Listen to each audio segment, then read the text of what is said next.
तो हेलो दोस्तों, तो कैसे हैं आप लोग। उम्मीद करता हूं कि आप सभी लोग ठीक ही होंगे। तो आज की इस वीडियो में हम काजे नो स्टिग्मा अनाइम सीरीज को एक्सप्लेन करेंगे, जिसकी माय अनाइम लिस्ट पर रेटिंग है 7.18 आउट ऑफ 10। यानी कि ये अनाइम सीरीज भी काफ़ी अच्छी है। तो ज़्यादा टाइम न वेस्ट करते हुए चलिए वीडियो को शुरू करते हैं। तो कहानी की शुरुआत में हम कजुमा नाम के एक लड़के को देखते हैं, जो कुनागी क्लैन का एक मेंबर होता है, जो फायर को कंट्रोल कर सकते थे। पर बहुत सारी कोशिशों के बावजूद भी कजुमा अपनी पावर्स को कंट्रोल नहीं कर पाता था, जिस वजह से कजुमा के पिता उससे काफ़ी नाराज़ रहते थे। और साथ ही कजुमा अपने क्लैन का सबसे वीकेस्ट मेंबर होता है, इसलिए सभी बच्चे उसे काफ़ी परेशान करते थे। लेकिन इसके बावजूद भी कजुमा हार नहीं मानता है और अपनी ट्रेनिंग को जारी रखता है। और ऐसे ही कई साल बीत जाते हैं और अब कजुमा 18 साल का हो गया था, जिस पर कुनागी क्लैन के हेड कजुमा की एबिलिटीज़ को चेक करने के लिए उसे उनकी सबसे टैलेंटेड स्टूडेंट अयानो से फाइट करने को कहते हैं,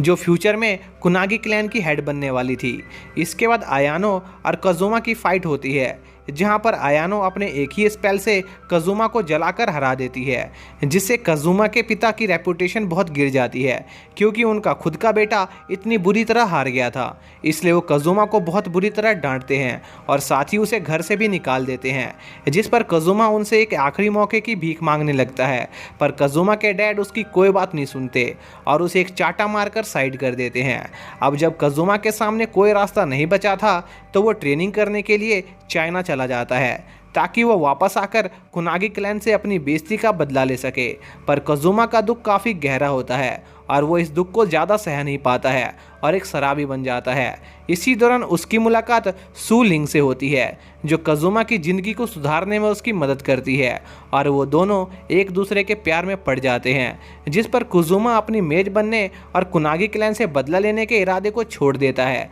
ताकि वो सू लिंग के साथ अपनी ज़िंदगी खुशी खुशी बिता सके। लेकिन कजुमा की खुशी ज़्यादा लंबे समय तक नहीं टिकती है, क्योंकि उनके शादी के 2 साल बाद ही सू लिंग को एक ऑर्गेनाइजेशन किडनैप कर लेती है, जिस पर कजुमा सू लिंग को बचाने की कोशिश करता है। पर वो उन लोगों के सामने काफ़ी कमज़ोर होता है और कजुमा की आंखों के सामने ही सू लिंग को मार दिया जाता है, जिसे एक डीमन को समन करने के लिए सेक्रीफाइस किया गया था। और कजुमा सू लिंग की मौत का जिम्मेदार खुद को समझने लगता है, क्योंकि वो उसे बचाने में नाकामयाब रहा था, जिस पर कजुमा दोबारा से और ज़्यादा पावर की तलाश में जुट जाता है, ताकि वो उस ऑर्गेनाइजेशन के लोगों से सू लिंग की मौत का बदला ले सके। और कजुमा स्प्रिट किंग ऑफ विंड के साथ कॉन्ट्रैक्ट बनाने में कामयाब हो जाता है, जिससे वो दुनिया का सबसे ताकतवर विंड मेज बन जाता है और अगले 2 सालों तक उस आदमी को ढूंढता है जो सू लिंग की मौत का जिम्मेदार था, और उसे ढूंढकर जान से मार देता है। पर इसके साथ ही कजुमा को पता चलता है कि उस ऑर्गेनाइजेशन से जुड़े लोग पूरी दुनिया में फैले हुए हैं, जिस पर कजुमा उस पूरी ऑर्गेनाइजेशन को तबाह करने का फैसला करता है और जापान वापस लौट आता है, ताकि वो वहाँ से उस ऑर्गेनाइजेशन के लोगों को ख़त्म करना शुरू कर सके। लेकिन जिस दिन कजुमा जापान वापस लौटता है, उसी दिन कुनागी क्लैन के कुछ मेंबर्स एक विंड यूज़र के हाथों मारे जाते हैं और कुनागी क्लैन के लोगों को ये रिपोर्ट मिलती है कि कजुमा जापान वापस आ चुका है और वो एक विंड यूज़र है, जिस पर कुनागी क्लैन के हेड को लगता है कि कजुमा ने ही उनके मेंबर्स को मारा है और कजुमा उनसे वापस बदला लेने आया है, क्योंकि उन्होंने उसे उनके क्लैन से बाहर निकाल दिया था। जिस पर कुनागी क्लैन का हेड अपने कुछ साथियों को कजुमा को पकड़कर लाने के लिए भेज देता है, ताकि वो उससे पूछताछ कर सके। पर कजुमा उनके साथ जाने से मना कर देता है, क्योंकि वह निर्दोष था और उसका कुनागी क्लैन से कुछ लेना देना नहीं था। जिस पर वो लोग कजुमा पर अपने फायरबॉल से अटैक करने लगते हैं, जिस पर कजुमा अपने विंड मैजिक का यूज़ करके उनके उस फायरबॉल को उनके हाथों में ही एक्सप्लोड कर देता है, जिससे वो काफ़ी घायल हो जाते हैं। इसके बाद कजुमा उन पर अपने विंड मैजिक से अटैक करने वाला होता है, तभी उन लोगों के ऊपर एक बिल्डिंग का बहुत सारा मलबा गिर जाता है, जिससे उनकी मौत हो जाती है। पर यह सब कजुमा ने नहीं किया था,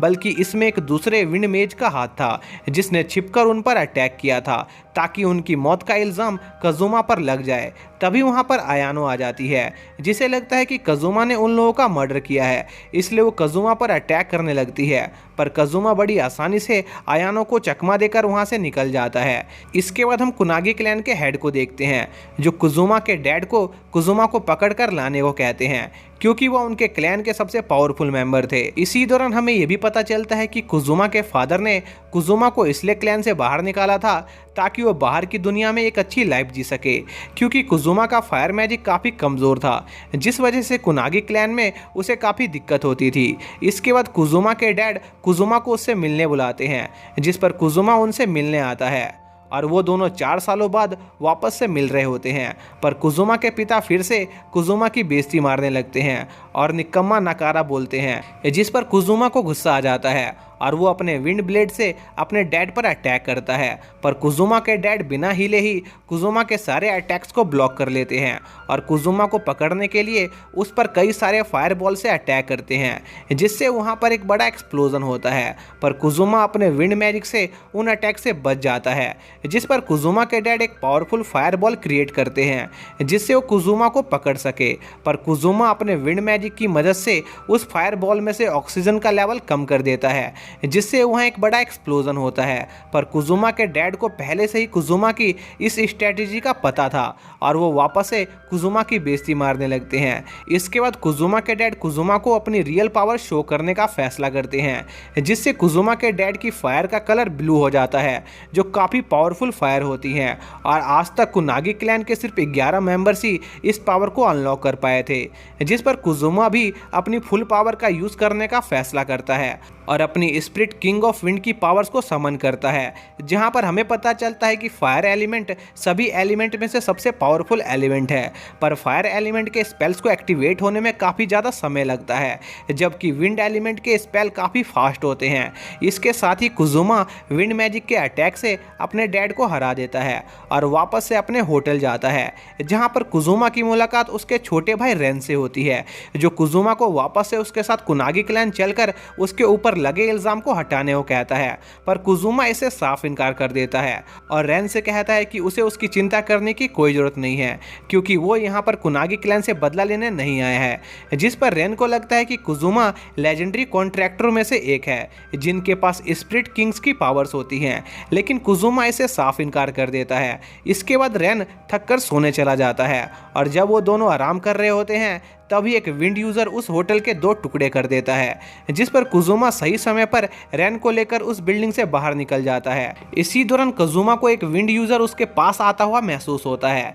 जिस पर वो रेन को जाकर छिपने को कहता है और उस विंड यूजर से फाइट करने लगता है। इसी दौरान कुजुमा को रेन की मदद के लिए चिल्लाने की आवाज़ सुनाई देती है, जिस पर कुजुमा समझ जाता है कि यह एक ट्रैप है और वो विंड यूजर उसे डिस्ट्रैक्ट करने की कोशिश कर रहा है ताकि उसके साथी रेन को किडनैप कर सके। पर तब तक काफ़ी देर हो चुकी होती है और वो विंड यूज़र अपना मकसद पूरा होने के बाद वहाँ से निकल जाता है। फिर हम कुजुमा को देखते हैं जो रेन को ढूंढने की बहुत कोशिश करता है, पर वो उसे नहीं ढूंढ पाता है और मजबूरन कुजुमा को मदद के लिए कुनागी क्लैन के पास आना पड़ता है ताकि वो लोग रेन को ढूंढने में उसकी मदद कर सके। जहाँ पर कुजुमा की मुलाकात कुनागी क्लैन के हेड से होती है और कुजुमा उन्हें सारी बात बताता है, जिस पर क्लैन का हेड कुजुमा को बताता है कि वो बुरे लोग फूटा विंड क्लैन के मेंबर्स थे जो ईविल गॉड की वर्शिप करते हैं और 300 साल पहले कुनागी क्लैन ने फूटा क्लैन पर अटैक करके उन्हें हरा दिया था और उनके ईविल गॉड को सील कर दिया था। लेकिन अब वो दोबारा रेन का सेक्रीफाइस देकर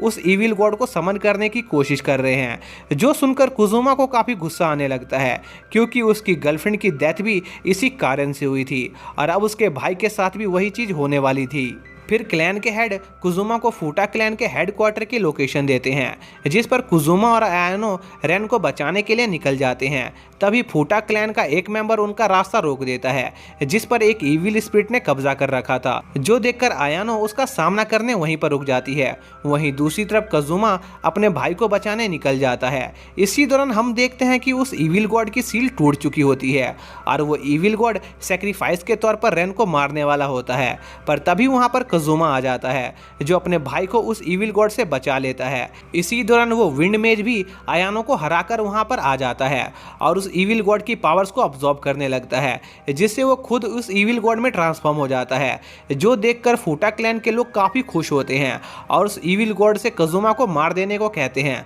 पर वो इविल गॉड उल्टा पूरे फूटा क्लैन को खत्म कर देता है और उस इंसान को ढूंढने निकल जाता है जिसने 300 साल पहले उसे सील किया था। इसके बाद कजुमा और अयानो भी रेन को रेस्क्यू करने के बाद उस इविल गॉड की तरफ निकल जाते हैं ताकि वो उसे रोक सके। इसी बीच हम उस इविल गॉड को देखते हैं जो अपने रास्ते में आने वाली हर चीज को तबाह करते हुए आगे बढ़ रहा होता है, पर कजुमा और उसके साथी उस इविल गॉड तक पहुंचने में कामयाब हो जाते हैं, जिस पर वो इविल गॉड उन पर अटैक करने लगता है और अयानो उससे फाइट करने लगती है क्योंकि उस इविल गॉड को सिर्फ फायर शॉट से ही मारा जा सकता था जिसे सिर्फ कुनागी क्लैन के हेड ही यूज कर सकते थे। और अयानो उस स्वॉर्ड को इसलिए यूज कर पा रही थी क्योंकि वो आगे चलकर कुनागी क्लैन की हेड बनने वाली थी, पर अयानो उस गॉड के सामने काफी कमजोर साबित होती है जिस वजह से वो इविल गॉड उस पर भारी पड़ने लग जाता है। इसलिए कजुमा अयानो की मदद करने की कोशिश करता है और उसके लिए विंड से एक पाथ बनाता है जिस पर अयानो उस पाथ को फॉलो करते हुए उस इविल गॉड को मारने जाने लगती है। इसी दौरान कजुमा अपने स्पिरिट किंग की पावर्स का यूज करके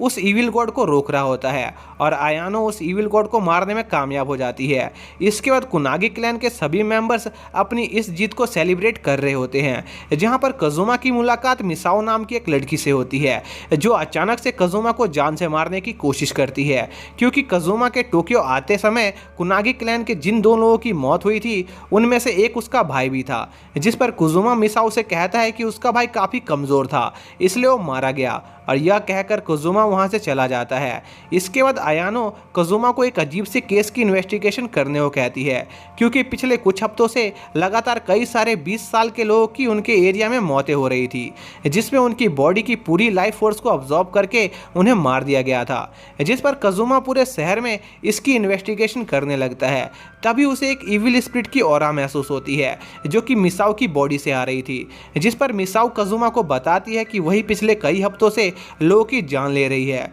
और उनकी लाइफ फोर्स को अब्जॉर्ब कर रही है ताकि वो कजुमा से अपना बदला ले सके। तभी वहां पर अयानो भी आ जाती है जो उस इविल ऑरा को फॉलो करते हुए वहां पर आ गई थी और वो देखती है कि वो इविल ऑरा मिसाओ के बॉडी से आ रही थी, जिस पर अयानो मिसाओ को जान से मारने का फैसला करती है। और इसी के साथ ये पार्ट यहीं पर एंड हो जाता है। तो दोस्तों, अगर आप लोगों को इस सीरीज का अगला पार्ट देखना है तो उसको मैंने अपने सेकंड चैनल पर अपलोड कर दिया है, जिसका लिंक आप लोगों को डिस्क्रिप्शन में मिल जाएगा, आप वहां पर जाकर देख सकते हैं। तो मिलते हैं अगली वीडियो में, तब तक के लिए बाय।